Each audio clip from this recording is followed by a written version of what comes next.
인문계 취업난이 극심해지면서 문과 전문직 3대장으로 불리는 변호사, 회계사, 세무사 시험에 합격한 청년들마저 취업난에 시달리고 있습니다.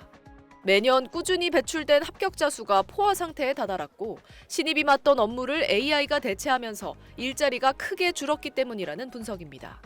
한국공인회계사회에 따르면 올해 9월 회계사 시험 합격자 1,200명 가운데 10월 말까지 수습기간을 배정받지 못한 미지정 회계사는 전체의 40%에 달하는 443명입니다. 군 입대자, 복학해 구직하지 않은 인원을 제외한 숫자입니다. 미지정 회계사 문제가 심각해지자 금융위원회는 실무 수습 규제 완화, 기관 확대 등 제도 개선 논의에 착수한 상태입니다. 한때 문과 자격증의 끝판왕이라고 불렸던 변호사 자격증도 사정은 다르지 않습니다. 올해 변호사 시험 합격자 1,744명 가운데 대형 로펌에 취업하거나 신임 검사, 법원 재판연구원으로 임용된 비율은 28%에 불과합니다.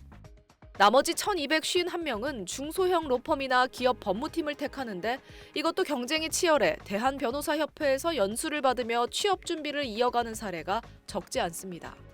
수습기간이 6개월로 비교적 짧은 세무사들도 세무법인이나 세무사무소에서 수습 자리를 얻지 못해 공공기관인 세무서에서 교육을 받는 경우가 많아졌다고 합니다. 취업난이 심해진 이유에 대해 변호사업계의 경우 그동안 신입들이 했던 소장 초안 작성이나 법리 검토, 판례 찾기를 모두 AI가 대신 해주고 있어 수요가 줄고 있다는 말이 나오고 있습니다. 회계업계에서도 4대 회계법인이 회계와 정산자료 대조를 수행하는데 AI를 활용하기 시작하면서 신입 일자리가 축소됐다고 주장하고 있습니다. 필요 인력이 갈수록 주는 만큼 업계에선 합격자 수를 조정해야 한다는 주장까지 나오고 있는데 역설적으로 여전히 3대 전문직의 인기는 식지 않고 있습니다. 2024년 변호사, 회계사, 세무사 1차 시험 지원자 수가 2023년보다 모두 크게 늘었는데 업무 현장에 AI가 공격적으로 적용되고 있는 상황에서 자격증이라도 있어야 먹고 살 수 있을 것 같다는 위기의식이 있기 때문이라는 분석입니다. SBS 김민정입니다. 국가데이터처가 청년 삶의 질 2025라는 제목의 보고서를 발간했습니다. 19세에서 34세까지 우리나라 청년의 전반적인 삶의 질을 종합적으로 분석한 첫 사례입니다. 보고서에 따르면 청년의 비율은 전체 인구의 20.1%인 1,040만여 명. 혼자 사는 청년은 25.8%로 4명 중 1명꼴이었습니다. 청년들은 자신의 삶에 만족하지 못하는 경우가 많았습니다. 자신이 바라는 미래를 전혀 실현할 수 없다고 답한 청년은 7.62%로 2년 전 조사보다 2.39%포인트 늘었습니다. 다른 나라와의 비교를 위해 15세에서 29세의 삶 만족도를 살펴봤더니 10점 만점에 6.5점으로 OECD 38개 나라 가운데 31위였습니다. 일자리에 전반적으로 만족하는 청년은 36%에 불과했는데 30에서 34세 사이의 청년의 만족도가 19세에서 24세나 25세에서 29세 사이 청년보다 낮았습니다. 사회 진입 후 체감하는 경제적 현실이 그만큼 팍팍해졌다는 의미로 해석됩니다. 경제적 불만족은 심리적 위기로 이어지는 모습입니다. 지난해 청년층의 32.2%, 10명 중 3명 정도가 최근 1년 동안 번아웃을 느꼈다고 답했습니다. 번아웃의 이유로는 진로 불안이 39.1%로 가장 높았고 업무 과중이나 업무에 대한 회의가 34%였습니다. 청년층 자살률도 인구 10만 명당 24.4명으로 전년보다 1.3명 상승했습니다. 계층 이동의 희망도 크지 않아서 본인 노력으로 사회 경제적 지위를 높일 수 있다고 믿는 비율은 27.7%에 불과했습니다. SBS 최고은입니다. 네, 수요일 친절한 경제 한지연 기자 나와 있습니다. 한 기자, 이제 1인 가구가 늘었다는 소식은 놀랍지도 않네요. 네, 점점 늘고 있고요. 속도도 빨라지고 있습니다. 먼저 지난해 우리나라 1인 가구가 804만 5천 명으로 3년 전인 2021년 700만을 처음 넘고 나서 3년 만에 처음으로 800만 명을 돌파했습니다. 전체 가구에서 차지하는 비중은 36.1%로 전년보다 0.6%포인트 상승하면서 역대 가장 높았는데요. 세 집 중 한 집 넘게 나 혼자 산다는 계산이 나옵니다. 1인 가구 비중은 2019년 30%, 2023년 35%를 넘은 데 이어 해마다 최고치를 경신하고 있습니다.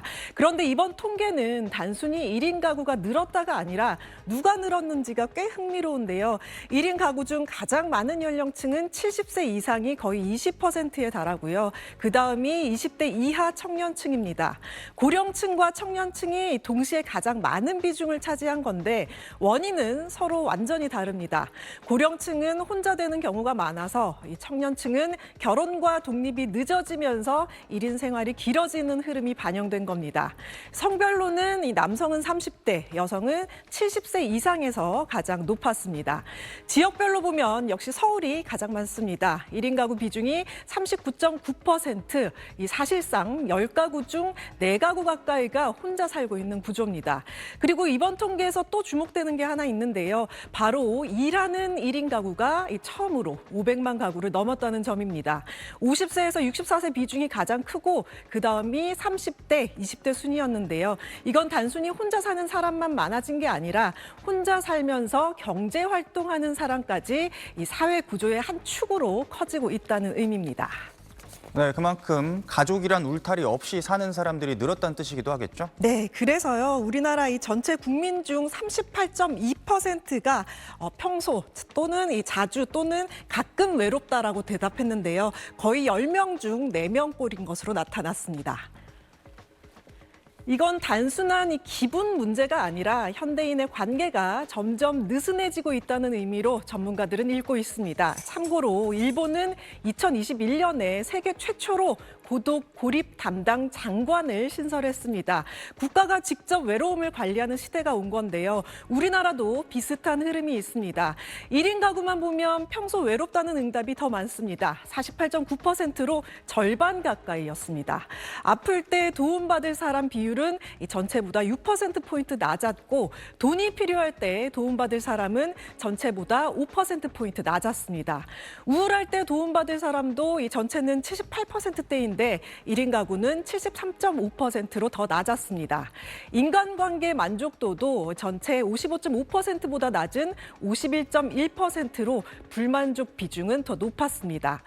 그리고 저는 이 통계를 보면서 한참 동안 이 우프다는 느낌을 받았는데요. 바로 1인 가구가 주말 여가 활동을 어떻게 보내느냐였는데 동영상 콘텐츠 시청이 75.7%로 가장 많았고요. 그다음 휴식이 73.2%, 컴퓨터 게임, 인터넷 검색이 22%로 그 뒤를 이었습니다.